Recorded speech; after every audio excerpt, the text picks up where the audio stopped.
డేవిస్పేట ఆదిమ సత్రంలో సుపరిపాలనలో తొలి అడుగు కార్యక్రమంలో ఎమ్మెల్యే వేమిరెడ్డి ప్రశాంతిరెడ్డి పాల్గొన్నారు. నెల్లూరు జిల్లా ఇందుకూరుపేట మండలం డేవిస్పేట ఆదిమ సత్రం గ్రామాలలో ఎమ్మెల్యే వేమిరెడ్డి ప్రశాంతిరెడ్డి ఎమ్మెల్సీ బేద రవిచంద్రతో కలిసి పర్యటించారు.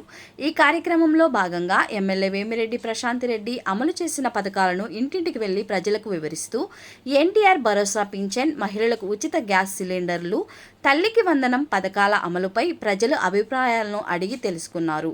సూపర్ 6 పథకాలు హామీని నెరవేర్చడంతో పాటు రాష్ట్రంలోని ప్రతి కుటుంబంలో సంతోషం వెల్లువిరడమే లక్ష్యంగా కూటమి ప్రభుత్వం ముందుకు సాగుతుందని వేమిరెడ్డి ప్రశాంతిరెడ్డి తెలిపారు.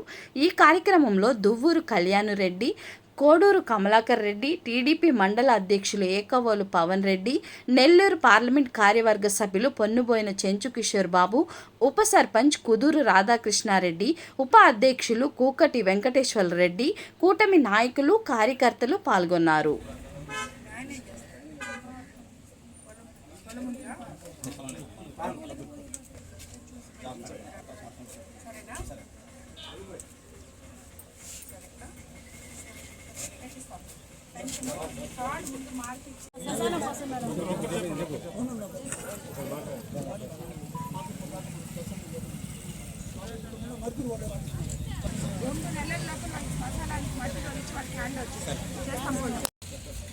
కొంతమందికి వయసు తప్పుపడి వాళ్ళకి పెన్షన్ రావట్లేదు. పెన్షన్ అంటే ఆప్షన్ పెట్టుకుంటున్నాం పైకి లేపించండి పిల్లలకి కానీ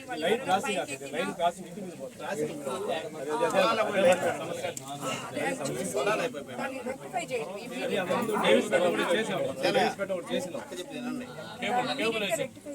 క్రాస్ అయ్యే లైన్ ని చూసి ఏ విధంగా చేయాలో చేసి చూడండి. నేను చెప్తానమ్మా. ముగ్గురు పిల్లలు చెప్పని ఆ అమ్మాయి మాకు రానన్నది. 3 సంవత్సరాలు మేము బ్యాంకులో డబ్బులు పడుతున్నాయి అన్న బిజినెస్ బట్టి మేము పోతున్నాం. పోయి వాళ్ళ నాయన అడుగుతున్నారు. అడిగితే ఆమె వచ్చి 90 ఇవ్వాలా డబ్బులు ఇవ్వాలా నేను రాను. ఆ బిడ్డ గార్డియన్గా ఆమె పెట్టినారు. ఆమె వచ్చి 90 వేసి డబ్బులు వస్తాయి. తండ్రి ఉన్నాడు. మేడం తల్లి అకౌంట్ మనం అప్డేట్ చేస్తున్నాం. అబ్బాయి మన స్కూల్ 8th క్లాస్ బాగలేదు. అది కనుక్కుందామమ్మా. ఇప్పుడు అది ఏంటంటే తల్లికి వందనమే. అది వందనమే. ఏం చేస్తాం, తల్లి కూడా చాలా మంది చేపిస్తారు. వచ్చే దాంట్లో పెట్టిస్తాం. 10 మంది పిల్లకాయలు స్కూల్కి ఆ స్కూల్ పోవాలి మేడం. దానికి ఆటో మాట్లాడు. ఎంతమంది ఉన్నారు? 12 మంది దాకున్నారు. ఎక్కడికి పోవాలి? అక్కడ సత్రం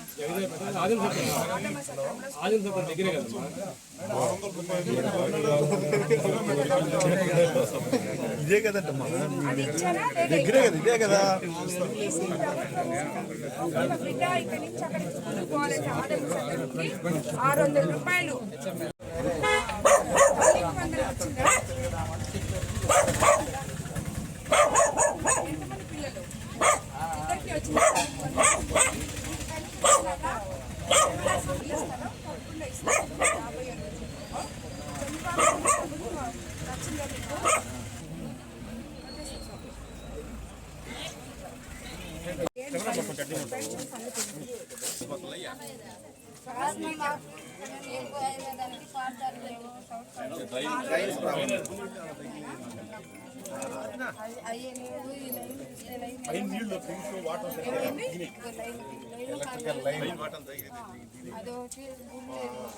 గుడి లేదు.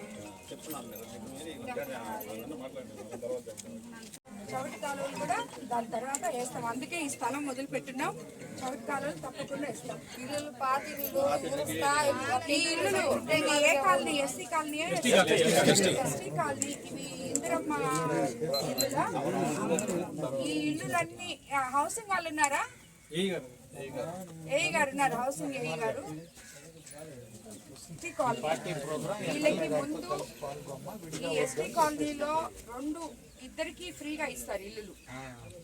ఎస్టీ కాలనీ మొత్తం ఏమైనా పొయ్యి ఉన్నా బాగలేకపోయినా అది తెలుసా మీకు?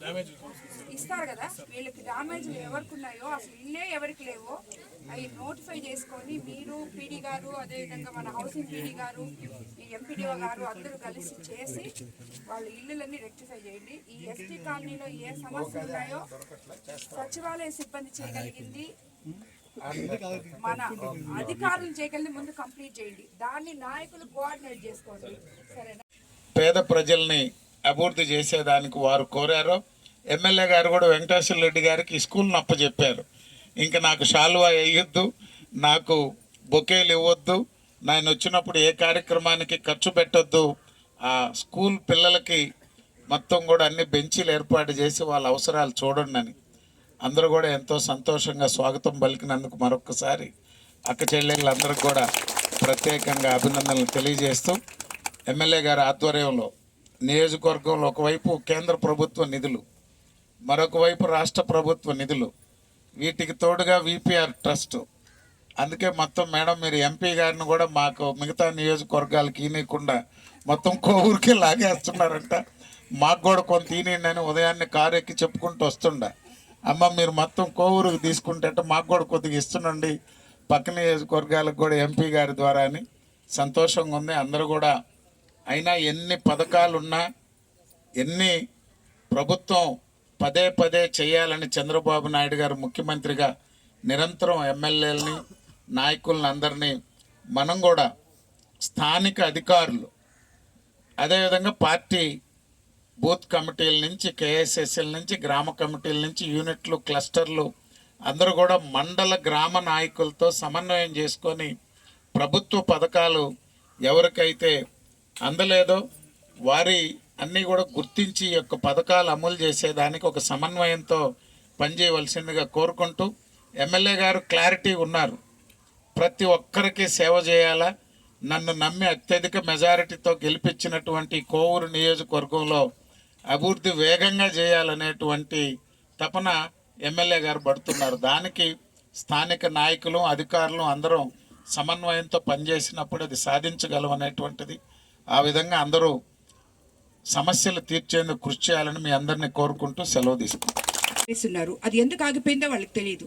వీళ్ళందరికీ కూడా అసలు అవేర్నెస్ లేనటువంటి వాళ్ళ దగ్గర డబ్బులు తీసుకొని వాళ్ళకి ఇల్లు, పాపం వాళ్ళకి తెలియని వాళ్ళకి వాళ్ళు కష్టపడి కూలి చేసుకొని 75,000 తీసుకుపోయి ఒక కాంట్రాక్టర్కి ఇస్తే ఆ కాంట్రాక్టర్ ఆ ఇల్లు కంప్లీట్ చేయకుండా బేస్ మట్టంలో వదిలేసిపోతే ఆ 75 వాళ్ళు ఎన్ని రోజులకి వాళ్ళకి వెనకాలకి రావాలి? ఎన్ని రోజులు కష్టపడిచ్చారు? కరోనా ప్రభుత్వం ఇచ్చినా కొంతమంది వాళ్ళు కష్టపడి దాంట్లో పెట్టుకొని ఉన్నారు. కాబట్టి ఇట్లాంటి ఆ ఇల్లు వ్యవస్థని, ఈ స్థలం కానీ ఇల్లు కానీ ఇవ్వడానికి ఎస్సీ ఎస్టీలకి గత 13 నెలల నుంచి మన ప్రభుత్వంలో దాన్ని సరి చేయాలని చూస్తున్నాం. సరి అయినట్టే ఉంది, సరి కావట్లేదు. ఎందుకంటే నేను రోజు చెప్తూనే ఉన్నాను ఈ ఇంటి వ్యవస్థ గురించి. పేరుంటే ఇల్లు లేదు, ఇల్లుంటే పేరు లేదు, రెండు ఉన్న వాళ్ళకి బేస్మెంట్లో ఆగిపోయి ఉంది. ఇలాంటి సమస్యలు ఎన్నో ఉన్నాయి. ఇవన్నీ కూడా చంద్రబాబు నాయుడు గారి దగ్గరికి తీసుకెళ్ళి మేము దీన్ని సరి చేయడానికి చేస్తున్నాం. కాబట్టి ఇలాంటి మహత్తరమైన కార్యక్రమంలో ఎమ్మెల్యేలని భాగంగా ఇక్కడికి జనంలోకి పంపిస్తూ కేఎస్ఎస్ నుంచి పార్టీ స్ట్రక్చర్ మొత్తం ఈరోజు కార్యకర్తలు ఏదైతే లోకేష్ బాబు గారు చెప్పారో కార్యకర్తే అధినేత అని, ఎవరైతే మీరందరూ పోయిన 5 సంవత్సరాలు కష్టపడి జెండాలు మోసి కార్యకర్తలు అష్ట కష్టాలు పడ్డారో అదే కార్యకర్త ఈరోజు ప్రతి ఒక్క ఇంటికి వెళ్ళి మేము మీకు ఇది చెయ్యగలము అని చెప్పి మీరు హామీలు ఇవ్వగలిగిన పొజిషన్లో ఉన్నారు. ఎందుకంటే మన ప్రభుత్వం అవన్నీ కూడా నిదానంగా అయినా చేస్తుంది. చెయ్యము అని చెప్పే పొజిషన్లో అయితే మన ముఖ్యమంత్రి చంద్రబాబు నాయుడు గారు లేరు. ఈ P4 ద్వారా కానీ ఇంకొకటి అయితేనేమి ఏదో ఒక రకంగా పనులైతే చేస్తున్నాము. అదేవిధంగా మన ఎంపీ వేమిరెడ్డి ప్రభాకర్ రెడ్డి గారి సహకారంతో మన కాన్స్టిట్యున్సీలో CSR ఫండ్స్ అయితేనేమి, అదేవిధంగా విపిఆర్ ఫౌండేషన్ తరఫునైతేనేమి వాటర్ ప్లాంట్స్ కానీ ఎక్కడ ఏం కావాలన్నా మనం చేసుకోగలుగుతున్నాము. అందుకు ఆయనకు కూడా ధన్యవాదాలు తెలుపుకుంటున్నాము. అదేవిధంగా మీరందరూ కూడా ఇక్కడున్న ఈరోజు బూత్ ఇన్ఛార్జీలు కానీ, క్లస్టర్ ఇన్ఛార్జీలు కానీ, గ్రామ పార్టీ అధ్యక్షులు కానీ, కార్యదర్శులు కానీ, మండల పార్టీ అధ్యక్షులు కానీ, కన్వీనర్లు అందరూ కలిసి ఈ కార్యక్రమాన్ని దిగ్విజయంగా ప్రజల దగ్గరికి వెళ్ళి వాళ్ళ సమస్యలను తెలుసుకొని ఇది కంప్లీట్ చేయాలని, రోజుకి కనీసం ప్రతి బూత్లో 50 ఇళ్ళు తప్పనిసరిగా మీరు తిరగాలని చెప్పి మిమ్మల్ని అందరినీ నేను కోరుకుంటున్నాను. అందరికీ ధన్యవాదాలు. సమస్యల్ని తీసుకురండి అని చెప్పి నేను అడుగుతున్నాను. మొత్తం ఏ కాలనీలో ఏ నాయకుడు తిరుగుతాడో ఆ నాయకుడి దగ్గర ప్రతి ఇంటి డేటా ఉండాలి. ఆ ఇంట్లో పెన్షన్ కావాలన్నా, ఆ ఇంట్లో ఎవరికన్నా ఇళ్ల స్థలం కావాలన్నా, లేదు తల్లికి వందనం పడలేదా, రేపు రాబోయే రోజుల్లో ఇక్కడ మన కోవూరు కాన్స్టిట్యున్సీలో చాలా మంది కొంతమంది రైతులు కూడా ఉన్నారు, చిన్న సన్నకారు రైతులు. అది కూడా కౌలు రైతులకు కూడా అన్నదాత సుఖీభావ ఇస్తానని చెప్పి మొన్ననే సార్ చెప్పడం జరిగింది. అదేవిధంగా మహిళలకు అందరికీ కూడా రాబోయే రోజుల్లో ఉచిత బస్సు ఆగస్టు 15వ తేదీ నుంచి ఇవ్వబోతున్నారు చంద్రబాబు నాయుడు గారు. ఆయన మాట ఇచ్చిన ప్రతి ఒక్కటి నెరవేర్చుకుంటూ వచ్చారు. ఎలక్షన్స్ అయిపోయినప్పటి నుంచి ఏదైతే ల్యాండ్ యాక్ట్ రద్దు చేస్తామన్నారో చేశారు. ప్రతి నెల ఇప్పుడు 13 నెలల నుంచి అవాతాతలకి 3,000ని 4,000 పెన్షన్ చేస్తున్నారు. 1వ తేదీ ఆదివారం వస్తే 31వ తేదీ వాళ్ళ ఇళ్ళకి వెళ్ళి పెన్షన్ ఇస్తున్నాం. అలాగే రేషను ఇప్పుడే ఇక్కడ డేవిస్పేటలో ఇవ్వడం జరిగింది, నేను ఇచ్చేసి వచ్చాను. మొదటి వారంలో ప్రతి ఒక్కరికి 1వ తేదీ నుంచి 15వ తేదీ వరకు రేషన్ అందే విధంగా చేస్తున్నారు. ఎవరైనా 60 ఏళ్ళు పైబడిన వాళ్ళు రాలేకపోతే అక్కడికి వాళ్ళ ఇళ్ళ దగ్గరికే పంపిస్తున్నాము, దివ్యాంగులకు కానీ ఎవరికి కానీ. అదేవిధంగా దివ్యాంగులకి 3,000 ఉన్న పెన్షన్ని 6,000 చేస్తాం. డిజేబుల్డ్ పీపుల్కి 15,000 చేస్తాం. దీపం 2 పథకం కింద ఉచిత గ్యాస్ సిలిండర్లు మహిళలకు అందించడం జరిగింది. ఉచిత ఇసుక ఇచ్చి మనము ఎంతోమంది కార్మికుల్ని ఆదుకోవడం జరిగింది. ఇలా చెప్పుకుంటూ పోతే ఎన్నో మనం ఇచ్చిన మాటలు మొత్తం నిలబెట్టుకుంటూ ఎంత కష్టంగా ఉన్నా కూడా ఇలా ముందుకెళ్తున్నాం. విద్యాశాఖ మంత్రి లోకేష్ బాబు గారి ఆధ్వర్యంలో స్కూళ్ళు సంస్కరణలు చేసుకుంటూ ఇప్పుడే నేను ఇక్కడ ఒక స్కూల్లో చూసొచ్చాను. ఆ పిల్లలు స్కూల్ బ్యాగ్స్ కానీ బుక్స్ కానీ ఎంతో నాణ్యతతో ఉన్నాయి. అదేవిధంగా వాళ్ళకి సన్న బియ్యం భోజనం అందిస్తున్నారు. ఇవన్నీ కూడా వాళ్ళందరూ సంతోషంగా ఉన్నారు. అలాగే పవన్ కళ్యాణ్ గారి ఆధ్వర్యంలో గుంటలు మిట్టలు ఉన్న రోడ్లు మనము పల్లె పండుగ అనే కార్యక్రమంతో ఆ గుంటలు లేని రోడ్లుగా మార్చుకోవడం జరిగింది.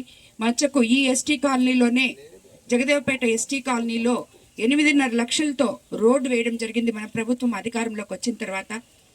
ఇది వరకు గత ప్రభుత్వంలో 5 సంవత్సరాలు వీళ్ళందరూ చెప్తున్నారు, అమ్మ మాకు అప్పుడెప్పుడో కట్టించిన ఇల్లు, అప్పుడు కట్టుకున్న ఇళ్ళకి ఇప్పుడు బిల్లులు రాలేదని చెప్తున్నారు. కానీ అసలు పోయిన 5 సంవత్సరాల్లో ఇంటి స్థలాలు వాళ్ళకు వచ్చాయి, కానీ వాళ్ళ దగ్గర లేవు. ఆ స్థలం వాళ్ళకి ఎక్కడుందో తెలీదు. రోజు మనము సుపరిపాలనలో తొలి అడుగు కార్యక్రమంలో డేవిస్పేటలో మొదలుపెట్టి ఇక్కడ జగదేవపేటకు కూడా రావడం జరిగింది. ఈ 2 కార్యక్రమాలకి ఈరోజు ముఖ్య అతిథిగా విచ్చేసిన బీదా రవిచంద్ర గారికి ధన్యవాదాలు తెలుపుకుంటున్నాను. అలాగే స్థానిక నాయకులు, తెలుగుదేశం కార్యకర్తలు, అదేవిధంగా గ్రామ పార్టీ అధ్యక్షులు, కార్యదర్శులకి, ప్రతి ఒక్క తెలుగుదేశం లీడర్లకి, బూత్ కన్వీనర్లకి, క్లస్టర్ ఇన్ఛార్జీలకి అందరికీ కూడా ధన్యవాదాలు తెలుపుకున్నాను. ముఖ్యంగా ఈ 2 గ్రామాల్లో ఉన్న ప్రజలు అత్యంత భారీ మెజారిటీతో నన్ను గెలిపించినందుకు మీకు ధన్యవాదాలు తెలుపుకుంటున్నాను. మనము ముఖ్యమంత్రి చంద్రబాబు నాయుడు గారు ఈ సుపరిపాలనలో తొలి అడుగు అనే కార్యక్రమాన్ని సంవత్సరం రోజులు అష్ట కష్టాలు పడి అస్తవ్యస్తంగా ఉన్న వ్యవస్థని సరిదిద్దుకుంటూ పేద ప్రజలు అనే ఒకే ఒక కాన్సెప్ట్తో ఆ ప్రజలకి ఏం చేయగలము అని ఆలోచించి తనకి చేతనైనన్ని ఇచ్చిన మాట నిలబెట్టుకుంటూ చేసుకుంటూ వచ్చి మనము 70% 80% చేసిన ఆ చేసిన పథకాలు అందరికీ అందాయా లేదా, అందరి వరకు వెళ్ళాయా లేదా, వాళ్ళకి ఇంకేమైనా సమస్యలు ఉన్నాయా, అందని వాళ్ళు ఎవరైనా ఉన్నారా, కొత్త సమస్యలు ఏమున్నాయి అని చెప్పి తెలుసుకోవడానికి ప్రజాప్రతినిధుల్ని ఈ రకంగా కేఎస్ఎస్ నుంచి ఎమ్మెల్యేల వరకు మొత్తం పార్టీ స్ట్రక్చర్ అంతా కూడా ఈరోజు గ్రామాల్లో పర్యటిస్తున్నారు ప్రతి ఒక్కరూ. కాబట్టి గ్రామస్తులు ఎవరు కూడా, నాయకులు గ్రామస్తుల దగ్గర సమస్యలు తెలుసుకొని అది మెయిన్ ఇన్ఫ్రాస్ట్రక్చరే ఉంటుంది. నాయకుల్ని నేను ముఖ్యంగా నేను కోరేది అంటే అన్నిటికన్నా మన కోవూరు కాన్స్టిట్యున్సీలో 138 ఆంబులెన్స్ ఉన్నాయి.